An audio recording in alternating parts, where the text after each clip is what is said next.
आप कह रहे हैं कि आप कुछ जने आए हैं और एक ही ऑफिस में काम करते हैं, ऑफिस में भगवत में वातावरण रहे इसके लिए पूरा प्रयास रहता है नाम जप करने का। महाराज जी, कारोबार में आसक्ति हटाने का एवं ऑफिस से जो प्रपंच होता है महाराज जी, उससे बचने का क्या उपाय है महाराज जी? आसक्ति हटानी नहीं है, कारोबार से आसक्ति हटानी नहीं, उसे पूजा समझना है। आसक्ति हटा देंगे तो कारोबार नहीं हो पाएगा। और कार्य जब हम भगवान की पूजा, जैसे हम आपसे कहें जाओ आप हमारे लिए दिल्ली जाओ और दिल्ली से आप अमुक चीज़ खरीद करके लाओ, तो आप बड़े उत्साहित होकर जाएंगे। आपसे कोई पूछेगा कि आप दिल्ली जा रहे हैं, प्रपंच है, तो आपको प्रपंच, ठाकुर सेवा, महाराज ने बोला है ठाकुर जी के लिए मैं जा रहा हूँ, ठाकुर जी के लिए कहा, तो आपको कितना भी कष्ट मिले आप प्रपंच में घुस करके वो काम करके आनंदित रहेंगे। क्यों? क्योंकि आपको लग रहा है कि संत ने आदेश किया, भगवंत सेवा है।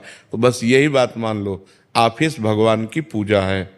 जो हम समाज की सेवा कर रहे हैं, जिस भी डिपार्टमेंट में हो आप, वो समाज के लिए ही है। समाज की सेवा भगवान की सेवा है। हमारी ऑफिस पूजा गृह है। हम अपनी ऑफिस में ईमानदारी से समाज के प्रति कैसे उनको सुख मिले, इस भाव का बर्ताव रखते हुए हम कोई व्यसन न करें, शराब न पिएं, मांस न खाएं, गंदे आचरण न करें, बेईमानी न करें, तो वही पूजा आपको भगवत प्राप्ति करा देगी। देखो, खास बात समझो, श्री रैदास जी महाराज अपना ही कार्य करते थे। कठौता बड़ा सा था, उसी में चमड़े को धोना, उसी से अपना कार्य करते थे।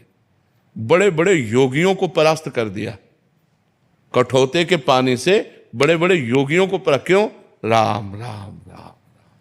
जो भी कार्य कर रहे हैं वो भगवान का नाम जप करते हुए कर रहे हैं। तो बड़े बड़े योगियों को चमत्कार के द्वारा परास्त कर दिया उसी कठौते के जल से।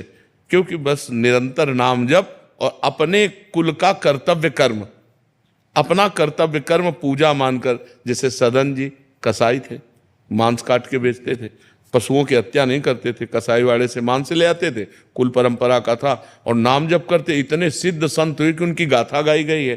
तो हमारा जो कर्म है उसे हम ईमानदारी से यदि करें तो वो पूजा हो जाएगा। और नाम जप कर रहे हैं तो इसी से हमें भगवत प्राप्ति हो जाएगी। हमको आसक्ति नहीं छोड़नी, क्योंकि अगर हम अपने कर्म में आसक्ति नहीं करेंगे, एकाग्रता नहीं करेंगे, तो कर्म पूरा नहीं होगा।